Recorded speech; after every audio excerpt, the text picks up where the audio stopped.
ever looked at someone else's coloring and wondered, what makes it look so good? It isn't always expensive pencils or years of experience. Sometimes it's just a few simple habits and techniques that completely change the way you color. Now, today I just want to share some of the biggest lessons that I've learned from spending many hours coloring. Now, some of these tips, they are things that I wish I'd known when I just first started, and a few of them are things I hardly ever hear other people talking about.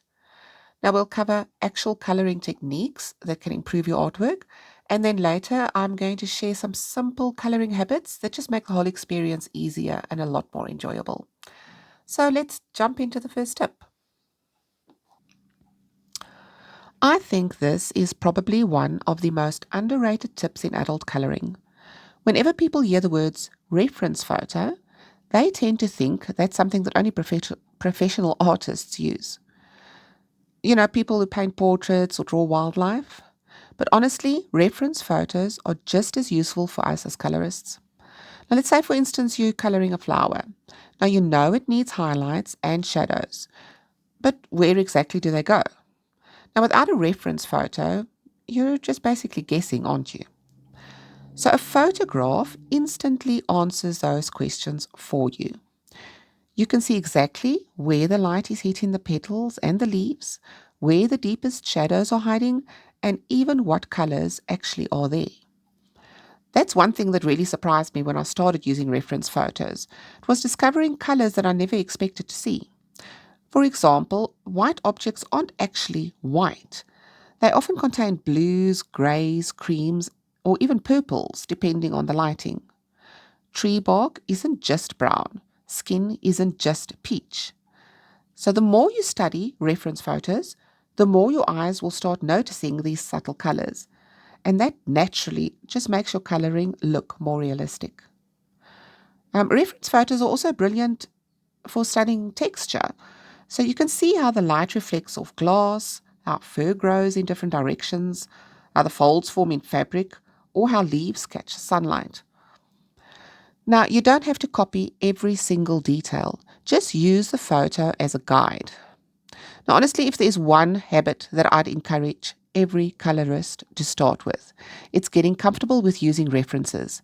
They're one of the essential ways to improve your coloring without buying a single new art supply. Okay, and speaking of light and shadow, that brings me to my next tip. If I could only give one piece of coloring advice, this would probably be it. Highlights and shadows are what turn flat line art into something that has depth and dimension. They would make an object look round instead of flat, soft instead of hard, magical instead of ordinary.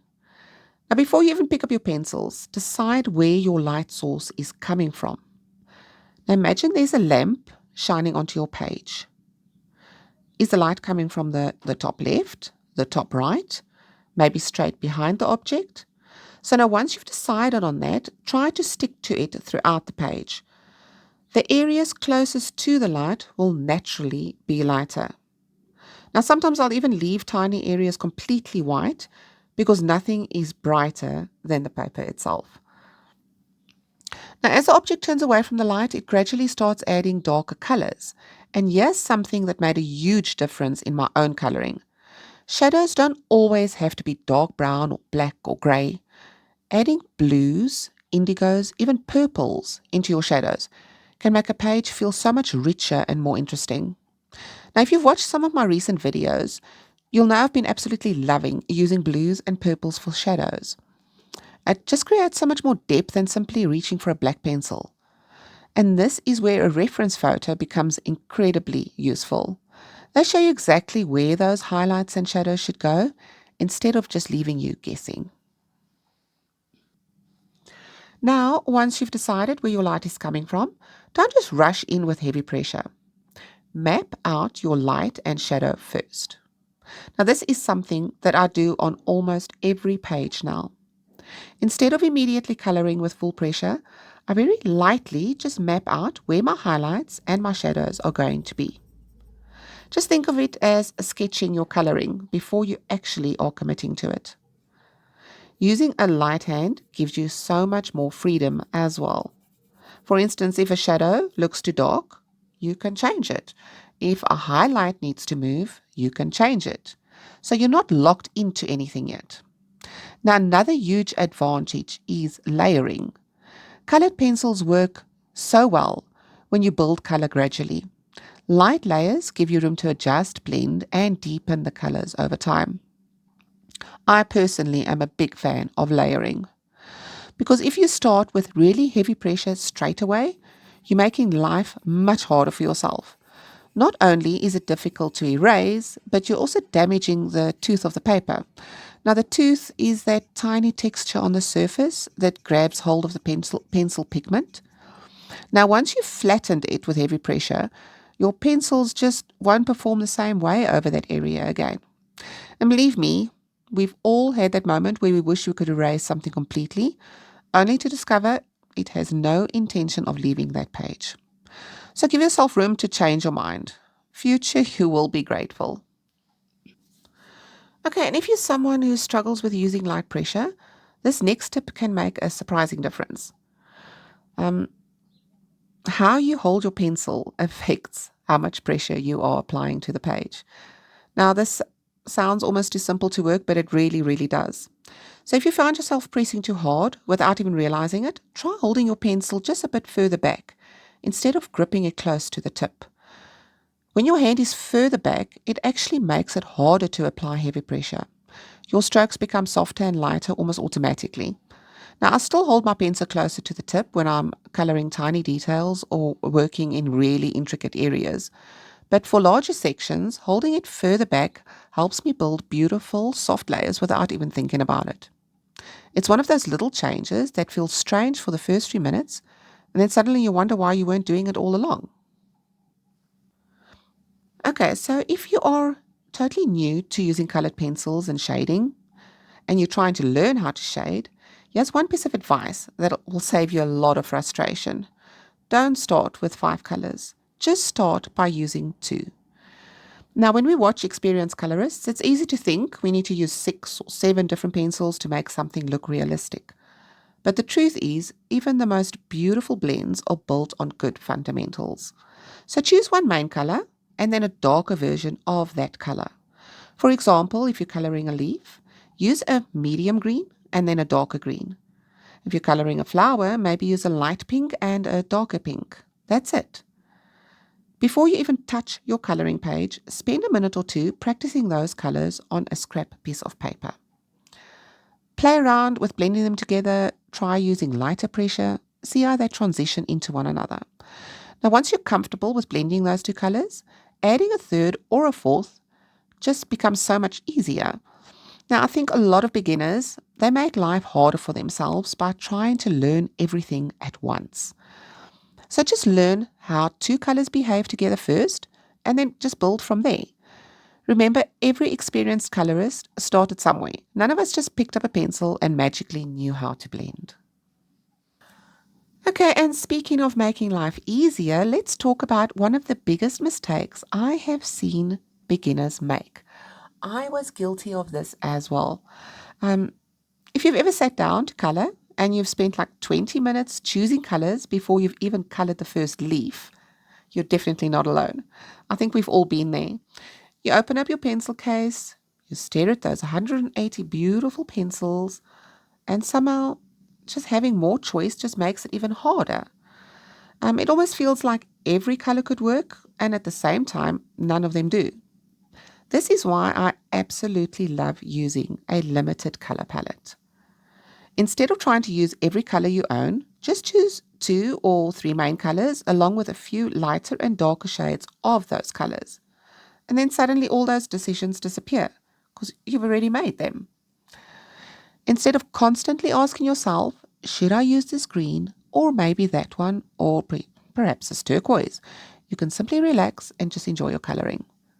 And yes, something else I've noticed, using too many colors can just make a page feel chaotic. When every object is a completely different color, your eye doesn't really know where to look. A limited palette, on the other hand, creates harmony because everything just naturally belongs together. It helps keep your blends cleaner as well. Now, the more different pigments you mix together, the greater the chance of ending up with those muddy, dull-looking colors that nobody wants. A smaller palette usually gives you brighter, cleaner, and much more cohesive artwork. And honestly, some of the most stunning coloring pages I've ever seen have surprisingly few colors. So, what if you're sitting there thinking, now that sounds great, but I have absolutely no idea which colors to choose? That's where the next tip comes in very handy. Use color palettes for inspiration. Now, this is something that I only started doing fairly recently, and I really wish I had started doing it sooner. Because sometimes I would just open up a coloring page and I would just draw a blank. Nothing would come to mind. Just every color combination that I'd use just suddenly feels boring, and I ended up reaching for exactly the same pencils or color pencils just over and over again. Now, that is when color palettes become incredibly useful. There are thousands of free color palettes online, but Pinterest is probably my favorite place to find them because here you can search for almost anything. Autumn color palette, forest color palette, moody or vintage color palette, even something as specific as a purple and gold color palette. They can give you ideas you probably wouldn't have thought of on your own. I've actually discovered some really unusual color combinations this way, and they've pushed me well outside of my comfort zone. Now, I just want to mention one thing. Don't ever feel like you're trapped by this palette. Just think of it as inspiration, not a set of rules. If you don't like one of the colors, just change it. And if you want to add another color, just add it. Sometimes I'll even combine two completely different palettes into one page because the goal isn't to copy someone else's palette perfectly. The goal is simply to get your creativity flowing again. Now, I still don't always use palettes on every single page. Usually, I reach for one when I've hit what I like to call a coloring block. It's just like basically when my brain simply refuses to decide on colors. So then instead of feeling stuck, this palette just gives me somewhere to start. Okay, and once you've chosen your colors, there's one more trick that can make your finished page look so much more polished. And that tip is repeat your colors around the page. Now, this is one of those tips that just seem almost too simple, but it really does make such a difference. Think, for instance, about walking around in a beautifully decorated room. Then you might notice that the same shade of blue is found in the cushions, maybe in a piece of artwork or a vase, or even a rug. Interior designers, they repeat colors because it creates balance and harmony. Now, these exact same principles apply to coloring. Let's say, for instance, you introduce a beautiful blue onto your page. Now, don't let it appear only once. Try using that same blue 3 or 4 times in different areas around the illustration. Now, it doesn't have to be on a large object or large space. Just maybe even just a tiny flower or a ribbon or a butterfly. Little touches are enough. Repeating colors helps guide your eye naturally around the page, and it just makes everything feel so much more connected. Now, without even realizing it, your brain starts recognizing those repeated colors, and the whole illustration just feels more balanced. Now, it's such a simple trick, but once you start looking for it, you'll notice that artists use it everywhere. Now, does every page have to be perfectly balanced? No, of course not. Sometimes you might want like one bright accent color that immediately draws a viewer's eye. But as a general rule, repeating your colors is one of the easiest ways to make a page feel cohesive and well thought out.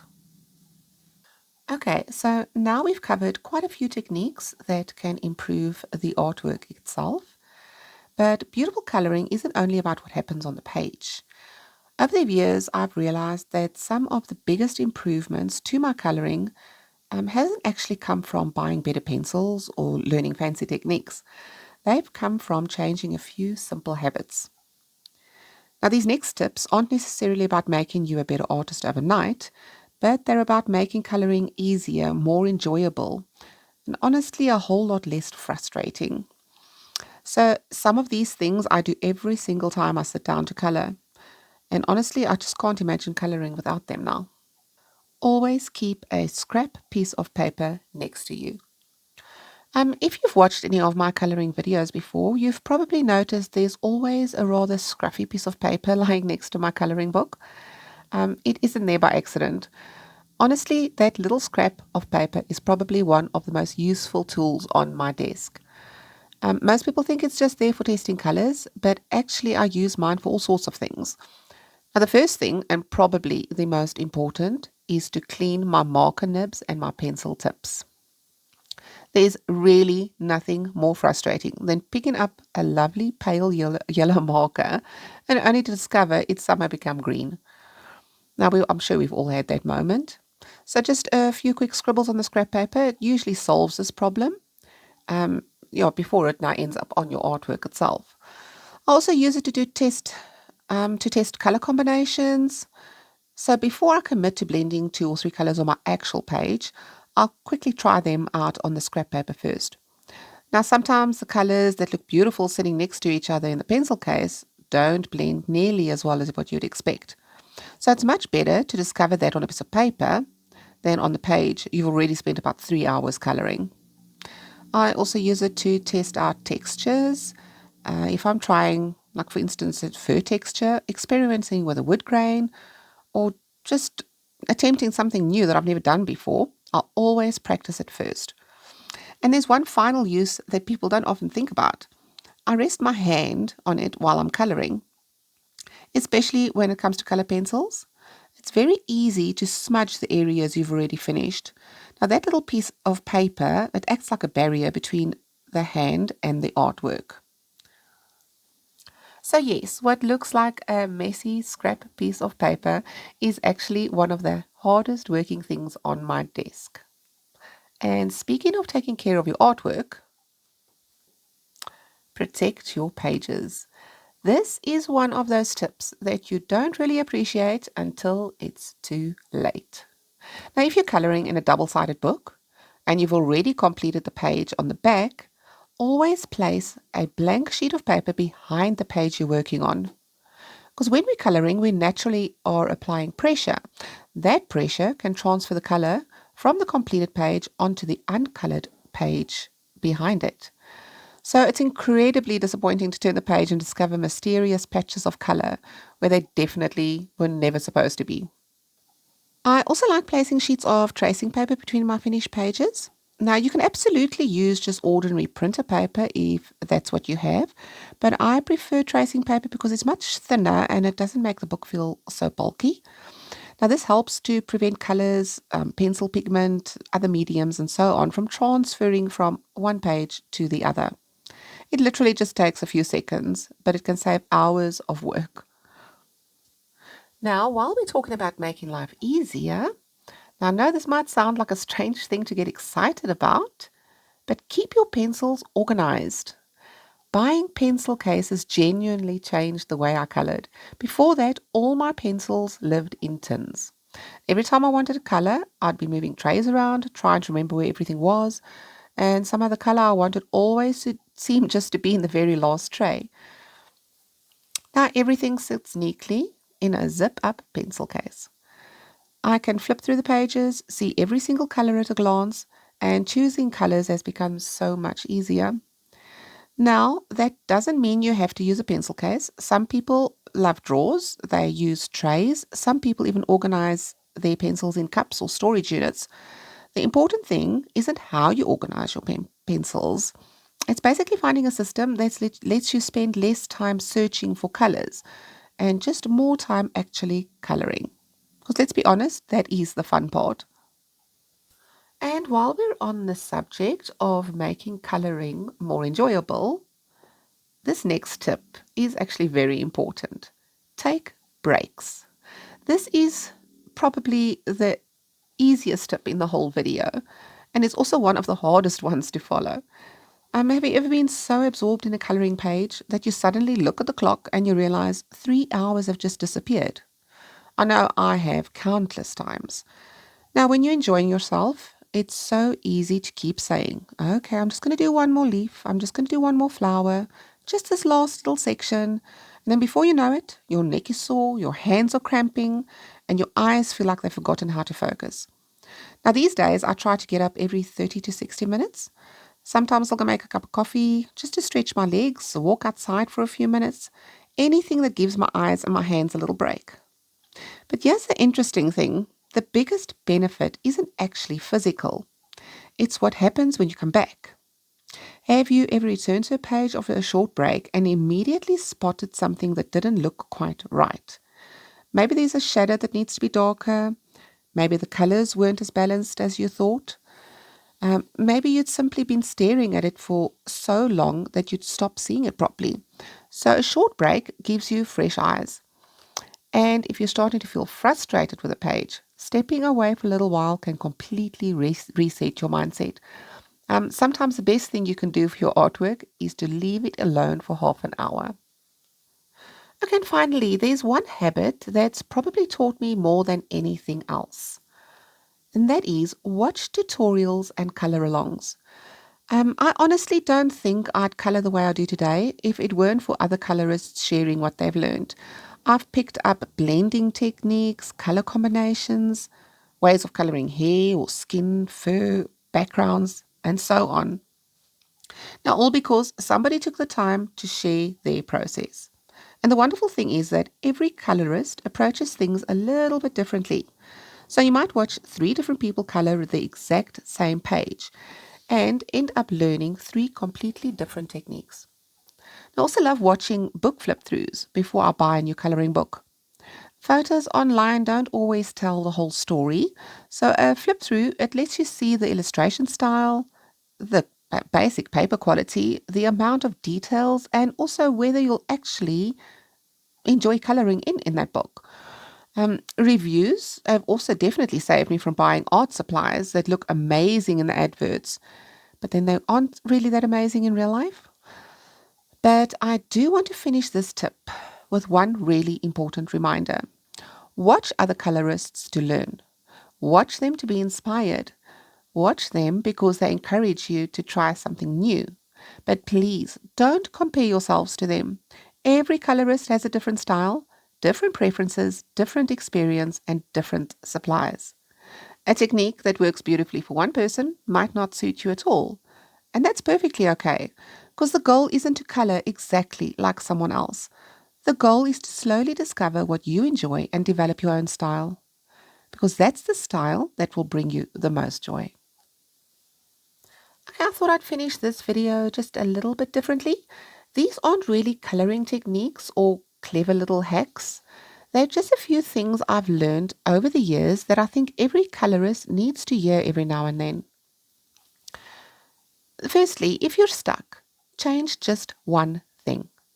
If you've ever looked at a page and you've thought, I've ruined it, please don't give up on it just yet. I can't tell you how many times I've reached that point where I've just been convinced the page just simply wasn't working. But here's what I have learned. Most of the time, the page isn't the problem. It just needs one small adjustment. Maybe the background needs to be darker. Maybe the shadows aren't deep enough. Maybe your highlights need to pop a little more. Perhaps a whole page just needs a tiny accent color to bring everything together. Or maybe it simply needs a little more contrast. It's amazing how often one small change can completely transform an illustration. So before you close the book and move on to the next page, ask yourself, what is the one thing that I could change? You might be surprised by the answer. And that leads perfectly into something I wish I'd known much earlier. The ugly stage is real. Can I let you in on a little secret? Halfway through, almost every coloring page looks terrible. Seriously. Professional artists even have a name for it. They call it the ugly stage. Now you've colored a few sections. Nothing quite matches yet. The shadows look too harsh. The highlights feel out of place. Some areas seem too bright and others seem too dull. And you start wondering why everyone else's pages look amazing while yours looks like a complete disaster. Now, here's the thing. You're judging a page that isn't finished yet. It's a bit like taking a cake out of the oven halfway through and deciding it's just a terrible cake. It's because it isn't finished. So every new layer changes the one underneath. Every new color affects the colors around it. Everything starts coming together right at the end. Now, I've lost count of the number of pages I thought I'd ruined, only to absolutely love them once they were finished. So just trust the process. Don't judge your artwork until you've given it a chance to become what it wants to be. Okay, and while we're talking about enjoying the process, try to match your coloring to your mood. This is something I didn't really understand when I first started coloring. I used to think I should always be challenging myself. If the page was complicated, I should color it. If it had thousands of tiny details, even better. Now, not so much. Some days I absolutely love sitting down with a detailed Kirby Razan's page, and I can happily spend hours coloring tiny little sections. Other days, that's the last thing that I feel like doing. Sometimes I just want to do something relaxing, something cozy, something I can finish in a single afternoon. And that's okay.